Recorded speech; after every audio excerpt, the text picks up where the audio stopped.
Question number 4. Do the Gospels contain eyewitness tradition?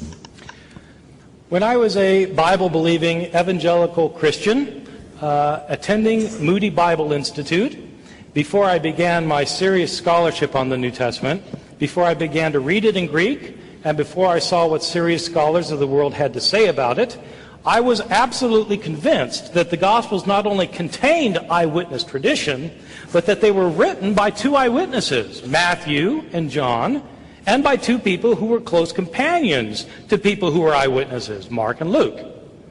Intense research has a way of changing your mind about things.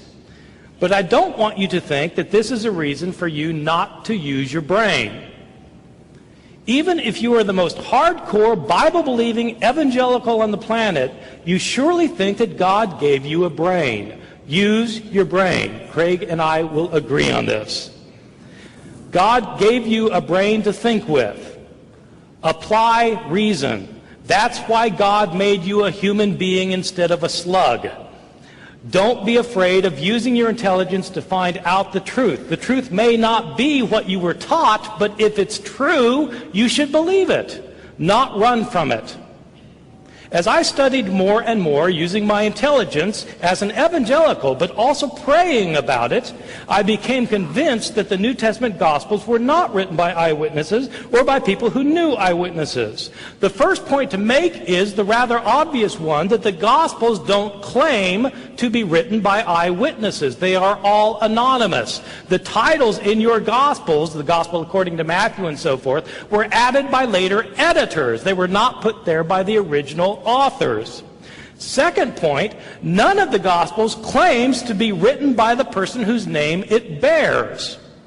They don't claim to be written by eyewitnesses, and they don't claim to be written by people named Matthew, Mark, Luke, and John. Those are later traditions that were added to the Gospels. These traditions do not start appearing for about 100 years. Some people think that there is an early church father named Papias who attests to the witness of Mark and Matthew, but in fact there are very solid reasons for thinking that Papias, who lived around the year 120 to 140, is not referring to our Mark or our Matthew. The first time anybody refers to Matthew, Mark, Luke, and John by name is Irenaeus in the year 180, 100 years after these books were written. My understanding of the Gospels, as they've come down to us, is that they were anonymous, and we don't know their names, and they're not built on eyewitness testimony. But the important point that I want to make is that even if the Gospels were written by eyewitnesses, or even if they did contain eyewitness accounts, that would not guarantee that they were accurate. Think about our legal system today. Are eyewitnesses always accurate in what they report?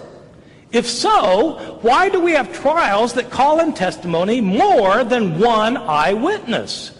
If eyewitnesses were always 100% accurate in what they report, we wouldn't need law courts. If we wanted to know what happened, we would simply ask somebody. Eyewitnesses do not always get all the information right. But even if they did, it wouldn't matter because the Gospels of the New Testament don't claim to be written by eyewitnesses, and in fact they were not written by eyewitnesses. The Gospel writers were living 40 to 50 to 60 years after Jesus died. They wrote the Gospels in Greek. Jesus' language was Aramaic. These Gospel writers were living in a different country. Decades later, where did they get their information from? They were not the followers of Jesus. They don't claim to be followers of Jesus, the disciples. They're written by later people decades later in a different language. Where did they get their information from? They heard stories about Jesus that had been in circulation year after year after year, decade after decade, down to the time that the gospel writers living in a different country, speaking a different language, heard the stories. What happens to oral stories when they are transmitted orally? They change. The gospel writers have discrepancies among themselves because the stories that were told and retold were changed over time, and the gospel writers themselves sometimes changed the stories. That's why there are discrepancies. That's why scholars might be able to tell you generally what Jesus was about. They can list 8 things that Jesus did, but they can't tell you the details and agree. Why can't scholars agree? Because